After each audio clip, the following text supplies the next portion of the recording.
Sais-tu que tu utilises continuellement ton langage corporel, souvent inconsciemment, lorsque tu communiques? Ton langage corporel peut transmettre différents types de sentiments et de significations. Et si la culture ou la tradition peuvent grandement affecter les significations du langage corporel, voici 19 significations générales de ton langage corporel. Numéro 1. Les bras croisés. Croises-tu les bras quand tu parles? Cela signifie généralement que tu es évasif et sur la défensive. Cela implique généralement que tu essaies de te protéger et aussi un manque d'ouverture dans la conversation que tu as. Numéro 2. Se courber.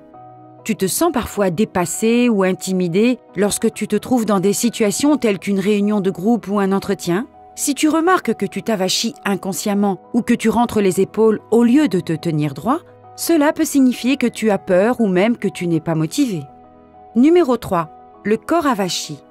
Lorsque tu parles à quelqu'un, as-tu déjà remarqué que ton corps est orienté dans une autre direction que la sienne?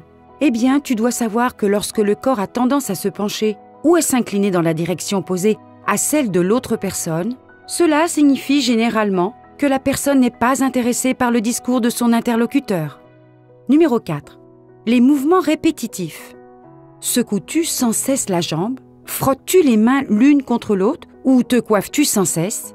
Ces mouvements signifient généralement que tu te sens nerveux ou impatient. Numéro 5. Le contact visuel direct. Regardes-tu directement dans les yeux de ton interlocuteur lorsque tu lui parles?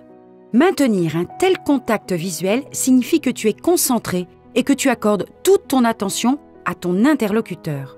Cela montre que tu es intéressé et vraiment attentif à la conversation. Numéro 6. Sourire. Lorsque tu souris, les muscles de ton visage se contractent. Bien que le sourire témoigne généralement du bonheur et de la joie, un sourire tendu ou inexpressif peut également traduire de la gêne ou de la honte. Numéro 7. La poignée de main. Savais-tu que la force d'une poignée de main a aussi une signification? Une poignée de main ferme est un signe universel de force et de confiance. Une poignée de main faible peut indiquer un manque de confiance, voire un manque de respect. Numéro 8. Imiter.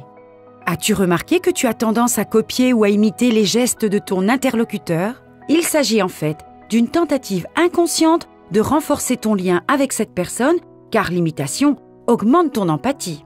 Cela peut se produire de manière régulière, par exemple lorsque tu vois tes amis adopter des poses et des gestes similaires. Numéro 9. Se pencher en avant. Te penches-tu lentement en avant lorsque tu parles à quelqu'un? Ce mouvement inconscient révèle ton intérêt profond pour ce dont l'autre personne parle. Numéro 10. Lever seulement les sourcils. Lorsque tu lèves les sourcils avec une expression solennelle sur le visage, tu traduis ton mécontentement, voire ta colère. Numéro 11. Relever les sourcils avec des gestes combinés. En revanche, si tu lèves les sourcils tout en hochant la tête ou en souriant, tu montres que tu es amical et attentif à la conversation. Numéro 12. La proximité. As-tu déjà remarqué combien tu es proche de tes amis et combien tu es proche de ton patron? Le degré de proximité entre toi et l'autre personne peut en dire long sur ta relation avec elle. Plus tu es proche et plus la distance est courte, plus la relation est étroite. Numéro 13. Le visage qui rougit. Un visage rougi peut signifier plusieurs choses selon le contexte. Bien qu'elle soit généralement synonyme de timidité et d'embarras, la rougeur peut également être un signe d'hostilité et de colère.